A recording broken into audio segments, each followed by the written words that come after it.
ગુજરાતની ચૂંટણીઓમાં જે રીતે લોકોની વચ્ચે માહોલ હતો, સરકાર સામેની નારાજગી હતી, ભ્રષ્ટાચાર અને ગેરવહીવટથી લોકો હેરાન પરેશાન હતા, પણ પરિણામો જ્યારે આવ્યા ત્યારે અપેક્ષાથી વિપરીત પરિણામો આવ્યા અને સ્થાનિક સ્તરે જે સંગઠન સૃજન અભિયાનના માધ્યમથી સંગઠનની નિમણૂક કરવામાં આવી, ત્યાર પછી ઉમેદવારોની તમામ પસંદગીની પ્રક્રિયા પણ સ્થાનિક સ્તરે કરવામાં આવી. આજે પરિણામોની સમીક્ષા માટે અમે ઝોન વાઇઝ આજથી મીટિંગો, સમીક્ષા બેઠકો શરૂઆત કરી છે. આજે 2 તારીખે દક્ષિણ ગુજરાત, આવતીકાલે ઉત્તર ગુજરાત, 4 તારીખે મધ્ય ગુજરાત અને 6 અને 7 તારીખે સૌરાષ્ટ્રની સમીક્ષા થવાની છે. જિલ્લા પ્રમુખશ્રીઓ, જિલ્લાના પ્રભારીશ્રીઓ, તાલુકા શહેરના પ્રમુખશ્રીઓની હાજરીમાં વિગતવાર માહિતી મેળવી રહ્યા છે.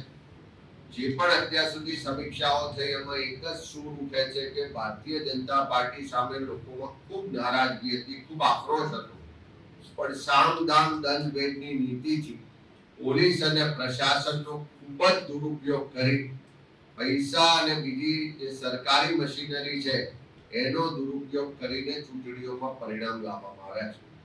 સુરત સહિત અનેક જગ્યાએથી જે રજૂઆતો, પુરાવા મળ્યા કે ભારતીય જનતા પાર્ટીના ઉમેદવારો ચૂંટણી લડતા હતા એના કરતા પોલીસ અને પ્રશાસનના અધિકારીઓ જાણે ભાજપના કાર્યકરો હોય એ રીતે ચૂંટણી લડ્યા છે, એવી વિગતો અને પુરાવા સહિત રજૂઆતો પણ મળી છે. આ ચારેય ઝોનની સમીક્ષા કરવામાં આવશે. ચારેય ઝોનમાં જે મત મળ્યા છે એનું એનાલિસિસ પણ કરવામાં આવશે. જ્યાં પણ સંગઠનમાં ત્રુટિઓ રહી ગઈ, સંગઠનમાં જવાબદાર લોકોએ કામ નહીં કર્યું હોય, કોઈ એન્ટી પાર્ટી એક્ટિવિટીમાં ભાગ લીધો છે, એવા તમામ લોકો સામે આ સમીક્ષા બેઠક બાદ પગલાં પણ લેવામાં આવશે. સંગઠનમાં પણ ફેરફાર થશે.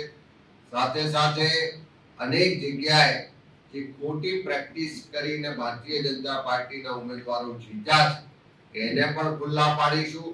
જે અધિકારીઓ, જે પોલીસ તંત્રના લોકોએ ભારતીય જનતા પાર્ટીનો હાથો બનીને કામ કર્યું છે એના પણ પુરાવા જ્યાં જ્યાં મળ્યા છે એની સામે પણ આવનારા દિવસોમાં કાયદેસરની કાર્યવાહી પણ કરીશું ને એને જવાબ આપવો પડે એવી સ્થિતિમાં પણ લાવીશું.